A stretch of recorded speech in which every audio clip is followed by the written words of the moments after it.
Will Iran remain defiant on the nuclear issue, or could planned talks for the new year lead to a resolution?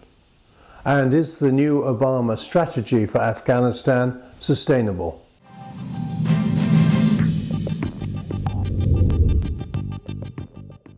Welcome to Agenda, and joining me this week to discuss this is Stratfor's South Asia analyst, Reva Bhalla. There's been a surge of diplomatic activity over Iran. Talks have been going on both about the future of Iraq and the nuclear issue. What do we know about them? Well, Colin, the very visible negotiation is taking place over the nuclear question, but there's also very substantial bargaining taking place over Iraq, and we have to remember that these two issues are very much interlinked. So, beginning with Iraq, we're seeing a power-sharing agreement slowly but surely taking shape, and along with all the political heartburn that goes along with it, a big question right now is what's going to become of this National Council for Strategic Policy, which is essentially a new entity that Alawi would be able to lead, who has a lot of Sunni backers, and this is designed to give the Sunnis a bigger say in the national and security matters of the Iraqi state. The reason this is so critical is because the enfranchisement of the Sunnis is critical to the future stability of Iraq and the ability of the U.S. to see through its exit strategy from the region. What's clear in these Iraq negotiations is that Iran has been holding the upper hand. You know, Iran's allies in Iraq may not have come first in those elections, but with the Iranians' help, they were able to dominate a lot of those negotiations. And so Iran has quite a bit of confidence right now. And so in looking at why enter nuclear negotiations right now, the Iranians would probably respond by saying, why not? With the confidence that they have in Iraq right now, they can use that to leverage themselves in the nuclear negotiations taking place now. Then we have to ask ourselves how serious the Iranians would be about the nuclear negotiations. And at this point, we wouldn't expect the Iranians to make any big or obvious concessions on the nuclear issue that would involve opening themselves up to inspections or freezing the program altogether.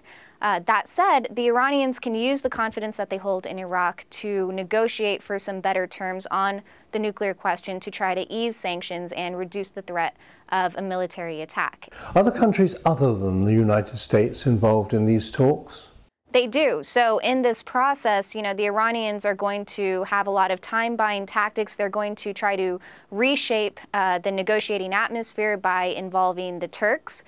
So notably, the next round of talks are going to be held in Istanbul in late January. Involving the Turks, the United States is rebuilding a lot of the confidence that has been lost in the U.S.-Turkish relationship over the past year. Likewise, the talk of fuel swapping arrangements is a confidence-building measure for the Iranians and the United States. Now, these are incremental steps. We could see some positive movement on that front, but a real resolution to the nuclear question would have to entail some sort of broader strategic understanding between the United States and Iran, and that's very much a work in progress, especially considering that the U.S. focus is going to be very much concentrated still on Afghanistan in the coming year.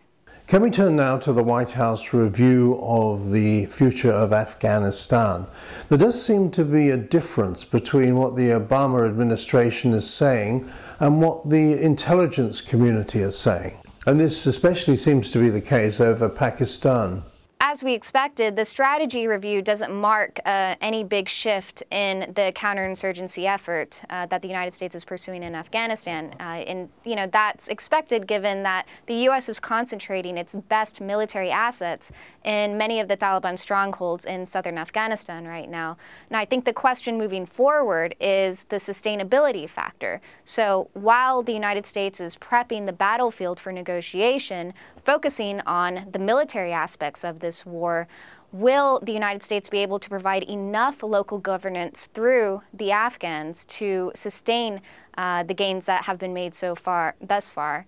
and actually provide the public goods for the locals to prevent a Taliban comeback. And I think that's something that a lot of people still have doubts over, and for good reason. Now, we are seeing a bit of a disconnect between the White House strategy review and the national intelligence estimates that have been put out on Afghanistan. And the U.S. intelligence community is really emphasizing the Pakistani factor in this war. They are saying that Pakistan remains the biggest problem and the biggest obstacle to U.S. war efforts in Afghanistan. That's not a particularly new revelation of any sort. Pakistan has been a huge dilemma in this war, and publicly, the United States has acknowledged that Pakistan has put more effort into the counterinsurgency side of the war on its side of the border, but privately, the United States is telling Pakistan this is still not enough. And so how the United States manages its relationship with Pakistan moving forward will be a major theme for this year. And the Pakistanis, can see that the United States is going to be in Afghanistan through 2014. They're not quite prepared to make the concessions that the United States is demanding them to. And, the Pakistanis still hold considerable leverage, especially when it comes to their control over the supply lines and their relationships with the Taliban, which are going to be so crucial to the United States shaping an exit strategy from Afghanistan. Reva will have to leave it there. Reva Bhalla of Stratfor, ending agenda for this week. I'm Colin Chapman. Thanks for being with us.